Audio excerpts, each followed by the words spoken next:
salaamaaleykum patriote yi maa ngi au travail nii mais Pape Ndiaye bu Walf il faut ñu tontu ko ma tontu ko ci ñaari chose ay opposants yu bëgg Sonko de ci kaso beeg yooyu man ba ma leen weddee ñooñu du tey mais dafa am ci ñaar yu ma ko bëgg a tontu xaw ma daf ñu yàpp xaw ma da nga koy yónni xaw ma day dof-doflu nekk télé wala yaakaar ne da nga jàng chroniqueur nga tout le monde te connaît nga yaakaar ni yaa gën a muus sénégalais wala yaa gën a mbonk sénégalais yi sa ligne nga nekkoon nekk ci nit ñi lay seetaan dañ lay continuer di seetaan normal nga dafa am ñaari choses yoo xamante ni mënoo ko dugal ci bopp sénégalais il faut pas se foutre des gens il faut nous respecter ne nous insulte pas. numéro 1 ci général Moussa Fall bi ngay wax des gendarmes qui tuent des gens avec des balles réelles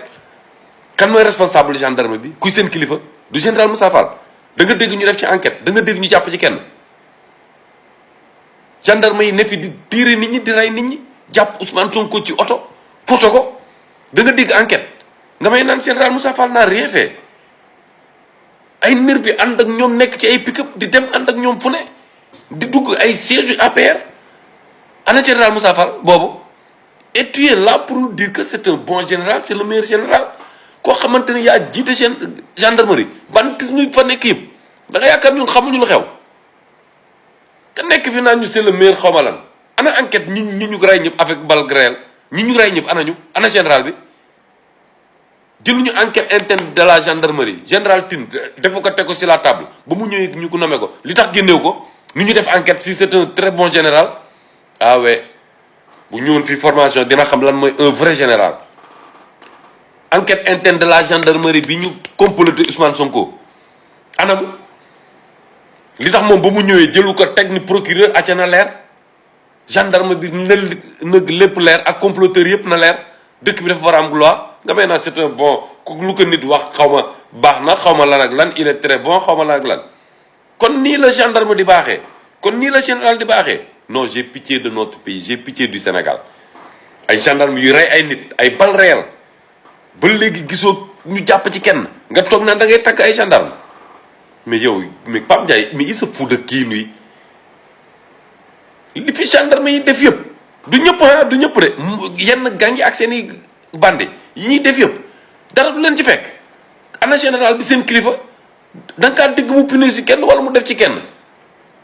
wala da nga dégg ñun la enquête ngi nii jeune kii rey kii jugé nañ ko diw la il se fout de nous naan ñu ay xawma la ak lan ok ma ñëwaat ci géej gi xam nga la laa bëgg nga xam nga Pape Ndiaye sénégalais yi dofuñu jinne jàppuñu la c'est l'état buñ ko waxee parce que garde maritime géej dañ koy sécuriser bu 99 000 personnes financé woon sax benn gaal warul bouger sécurité la war a am homme de tenue yi quel est leur boulot ñii garde géej gi luy seen liggéey bu ko 9 millions personnes financé woon sax bateau du bouger gaal du bouger su bouger ñu jàpp ñëpp dóor ci kaso bi ana garde maritime yi ni naa la fii émirat ma wax la ko fii émirat ñetti camp nekk ci géej gi am na ay île la am na bu boo xamante ni du ma la wax sax ñaata kilomètres la station essence restaurant benn sax moo la ngi ci biir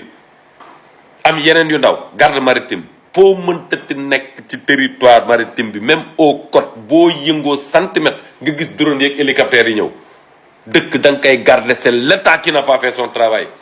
gaal bu bouger état bi la ñoo gardewul géej gi naka na ay milliards ñëw ñuy jënd ay gaal naan na gaa yi dem benn gaal warul bouger sécuriser wu ñu géej gi sécuriser wu ñu dëkk bi nga ne fi naan da ñuy tàggal général Moussa Fall da ngay naan non c'est pas l'état la mer xaw ma la ak lan yow xanaa yow Sénégal ab village nga ko teg wala ab ruq bu ndaw da ngay ñëw ci dëkk yi xool nan la ñuy sécuriser géej laa di nga nit kon état bi sont très nuls zéro benn gaal ñëw dem beneen dem et ça enchaîne nga may naan c'est pas l'état c'est l'état c'est des nuls je te dis nga ne fi naan ñu ay non c'est pas l'état des gens qui financent man ñiy financé xaw ma yan opposant la man yàlla sax nag ñu ko wax ñu xam leen voilà mais état bi ñoom la mënoo leen ci génnee yow ñi ñu rey Sénégal yëpp seen yaay di jooy matin midi soir la gendarme les tue gisoo général bi jël ci benn mesure génn télé wax ci jël benn mesure nekk fi di menacer population nga ñuy naan c'est quelqu'un qui est gentil yow tu te fous des gens quoi wasalaam.